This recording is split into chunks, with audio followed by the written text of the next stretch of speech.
Hello and welcome to the Midday Update. These are the top headlines from our newsroom today. Oman's economy on the upswing once again. 10 million trees to be planted in Oman to minimize carbon footprint. Oman Air adds more weekly flights to Saudi Arabia. PDO signs agreement to offer 170 scholarships. Korean celebrates National Foundation and Armed Forces Day. Jaishankar extends Diwali greetings to nation. Travelers vaccinated with Covaxin can enter US. Camel race contests to begin from Saturday. And lastly, from T20 Cricket World Cup, India thrashed Afghanistan by 66 runs in must-win encounter. These were the top headlines from a news studio today. Let's see how the weather looks like in the Sultanate. Mainly clear skies over most of Oman with chances of convective cloud formation over Al-Hajar Mountains. Chances of late night to early morning low-level clouds and fog patches are also there over parts of South Sharqiya and Al-Wusta governorates and Oman Sea coast. With that, let's see how the temperature is like in rest of the governorates. Muscat will be sunny with temperatures between 23 to 32 degrees Celsius. Musanna will also be sunny with temperatures between 24 to 31 degrees Celsius. North Al-Batna will also be sunny with temperatures between 23 to 30 degrees Celsius. South Al-Batna will also be sunny with temperatures between 23 to 31 degrees Celsius. Al-Buremi will also be sunny with temperatures between 23 to 33 degrees Celsius. Ad-Dahira will also be sunny with temperatures between 21 to 33 degrees Celsius. Ad-Dakhliya will also be sunny with temperatures between 20 to 33 degrees Celsius. North Sharqiya will be sunny with temperatures between 20 to 34 degrees Celsius. South Sharqiya will be sunny with temperatures between 20 to 30 degrees Celsius. Al-Wusta will also be sunny with temperatures between 21 to 33 degrees Celsius.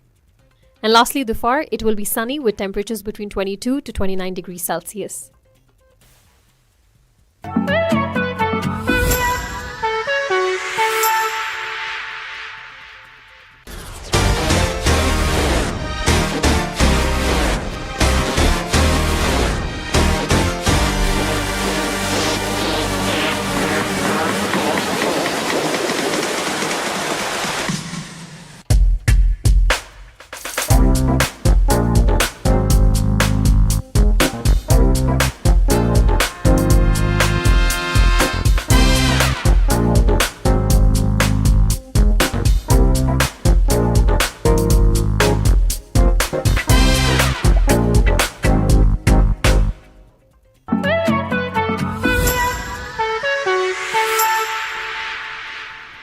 Welcome back to TTV. You're watching Midday Update.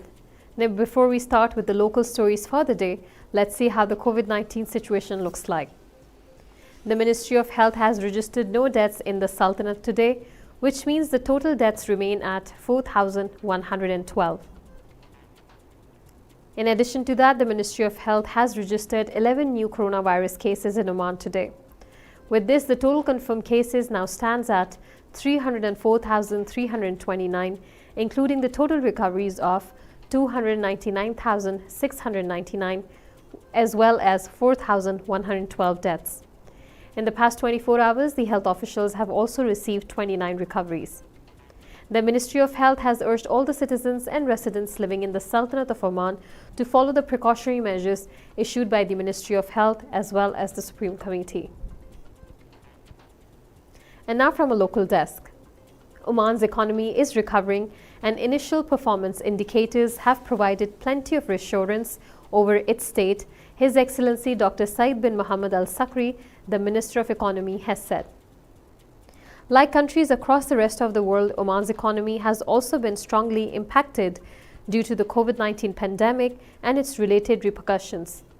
The minister added, however, that performance indicators showed a 10% improvement over the first half of this year, even as they continue to display positive signs for the future.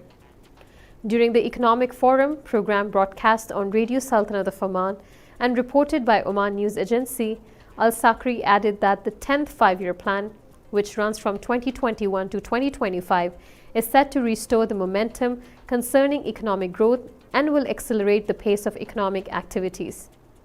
Balanced economic and social development will be achieved through the implementation of many proposed programs, initiatives, and projects within a specific time frame.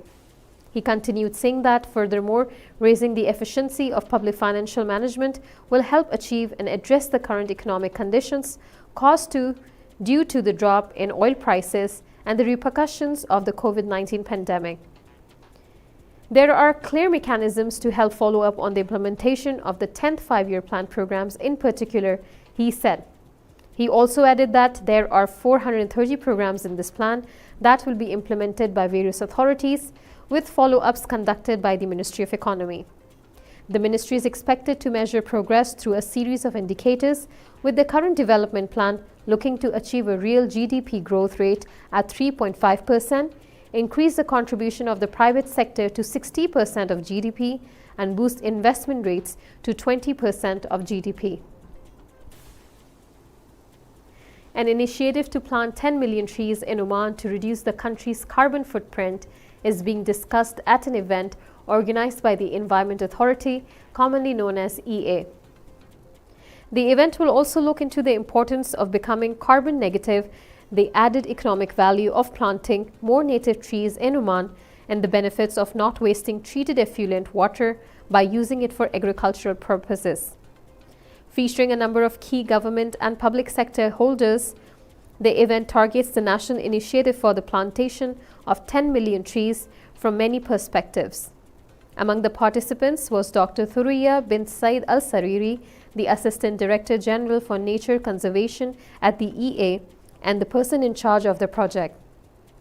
Dr. Thuriya made a visual presentation about this initiative, said a statement from the authority, which continued saying that, in which she spoke of the efforts and partners required to see through the implementation, while defining the importance of initiative in terms of carbon reduction and the added values it could achieve.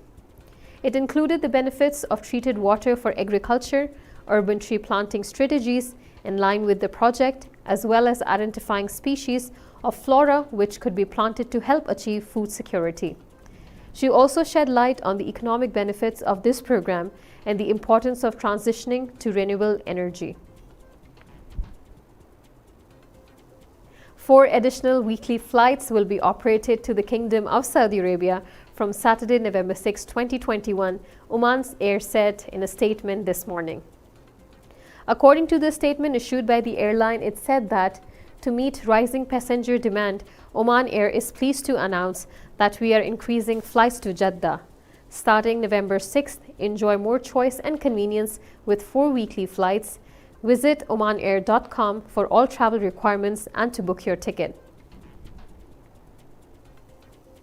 An agreement has been signed between the Ministry of Higher Education, Research and Innovation and Petroleum Development Oman to fund 170 scholarships for general education diploma graduates of the school year 2020-2021. The Ministry of Higher Education, Research and Innovation today signed an agreement of cooperation with Petroleum Development Oman to fund 170 scholarships for general education diploma graduates of the school year 2021. The agreement was signed by Dr. Rahma Ibrahim Al-Mahruki, who's the Minister of Higher Education, Research and Innovation, and Engineer Abdul Amir Abdul Hussein Al-Ajmi, Director of External Affairs and Value Creation at PDO, Oman News Agency said in a statement. The agreement allocates a sum of 3,774,000 Omani riyals provided by PDO to fund bachelor degree scholarships for students from the concession areas in the majors they are accepted to start from the academic year 2021-2022. Those scholarships will be in private universities and colleges in Oman. Majors of medicine and veterinary medicine are excluded from the offered scholarships. Yesterday, the Embassy of the Republic of Korea in the Sultanate of Oman celebrated its National Foundation Day and Armed Forces Day in full fervor and enthusiasm. Let's have a look at a short clip of how the event looked like.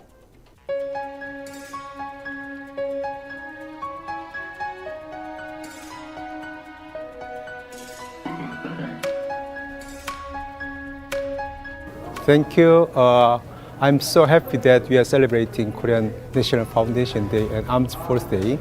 So Korea now we are very proud of the partnership with Oman, and we are now fifth largest trading partner. And today we are celebrating and then provide some very fancy, the Korean performance of martial art, taekwondo, and then we provide the Korean food. You know, the Korean pop singer BTS and Blackpink is very hot in this young generation. So I think this kind of people-to-people tie is very important for the long-term relationship with Korea and Oman.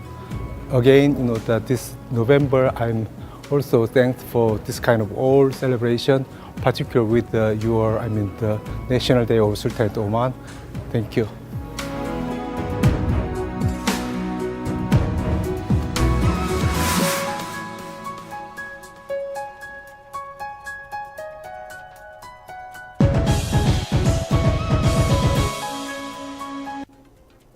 This was all from a local desk for now. It's time for us to take a quick commercial break, but stay tuned as we have more updates coming your way from International Desk.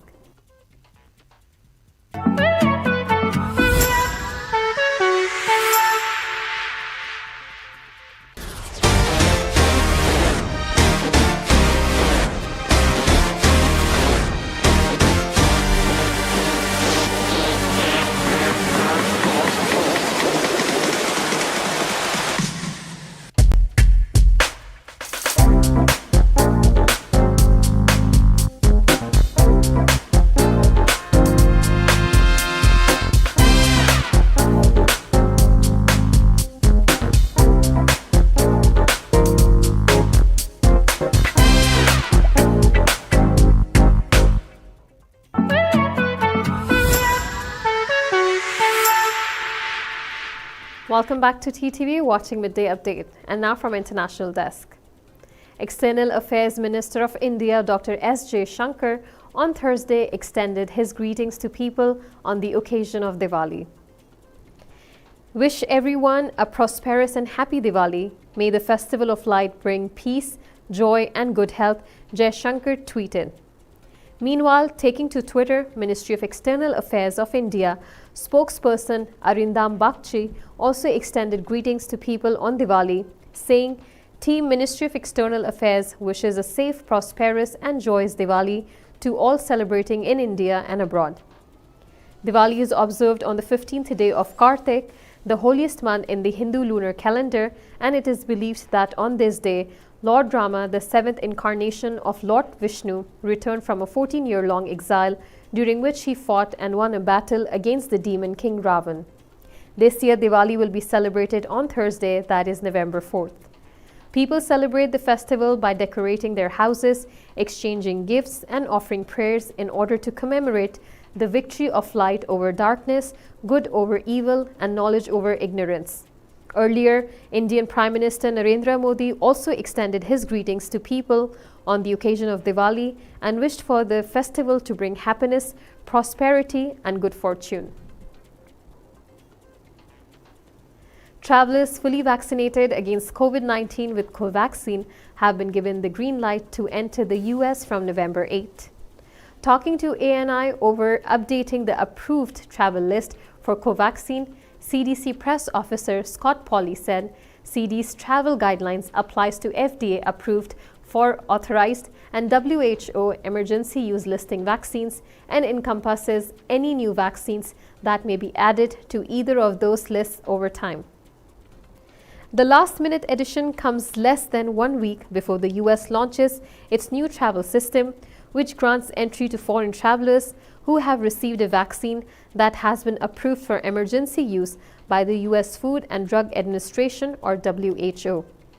The US Centers for Disease Control on Wednesday acknowledged the World Health Organization's granting emergency use listing to India's indigenous vaccine Covaxin, developed by Bharat Biotech. The WHO said in a tweet that the technical advisory group convened by World Health Organization has determined that the Hyderabad-based Bharat Biotech's COVID-19 vaccine meets WHO standards for protection against COVID-19. WHO said in a tweet that it has granted emergency use listing to Covaxin, developed by Bharat Biotech, adding to a growing portfolio of vaccines validated by WHO for the prevention of COVID-19. The new travel US rules will also accept travelers fully vaccinated with Pfizer-BioNTech, Johnson & Johnson, Moderna, Oxford-AstraZeneca, Covishield, Sinopharm, and Sinovac.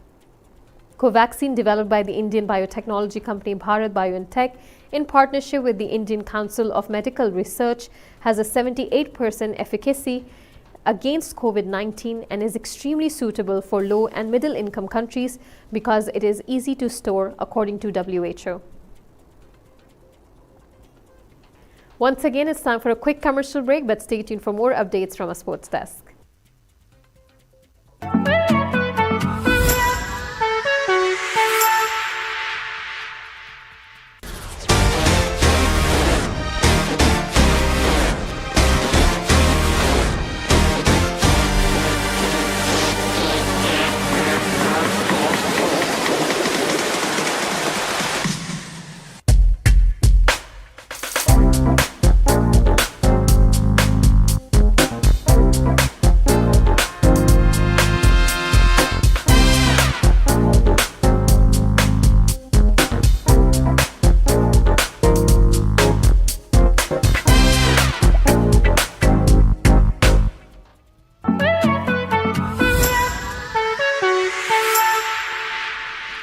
Welcome back to TTV, watching Midday Update. And now lastly from a sports desk. Camel competitions will kick off in the Vilayat of Tumret, Dhofar Governorate, starting from Saturday. The activities is being organized by the Royal Camel Corps at the Royal Court Affairs within the annual Camel Race Festival for the 19th season, which is 2021-2022. The contests include traditional beauty contests of Al-Mahlaba, Al-Muzayyana, and the camel race competitions. The activities would last for 6 days. The competitions would commence with the 2 days contest of Al-Mahlaba, which includes 9 rounds, 3 for the category of Al-Omaniyat, 3 for the category of Al-Hazami, and 3 rounds for the category of Al-Tahrayib.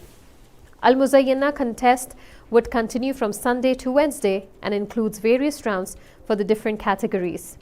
The last 2 days would see the race competitions for the various categories and includes 13 rounds on Wednesday and 5 rounds on Thursday. Power-packed batting display from Indian openers was followed by spirited bowling performances as men in blue thrashed Afghanistan by 66 runs in the Group 2 match of the Super 12 stage of the ongoing ICC Men's T20 World Cup at the Sheikh Zayed Stadium on Wednesday. Men in blue lit up Abu Dhabi with a stunning display of power hitting to post 210 runs with 2 wickets down as Rohit Sharma and KL Rahul played innings of 74 and 69 runs respectively. And in reply, Afghanistan never looked like chasing it down, finishing on 144 runs with 7 wickets down, still 66 runs short. Mohammad Shami scapped 3 wickets while Ravichandran Ashwin took 2. Jasprit Bumrah and Ravindra Jadeja returned with a piece for India. Earlier put in to bat first, a selection reshuffle saw Rohit Sharma moving back up to opener alongside KL Rahul, and the pair more than justified the move with a brilliant century stand. After that, Hardik Pandya and Rishabh Pant finished the innings in style by scoring 35 and 27 runs respectively. With this news, we have come to the end of the episode for today, but stay tuned as we'll be coming back next week with more updates and latest news your way. Keep watching TTV. You've just heard the live feed from the TTV studios on TFM 95.4. Let's talk.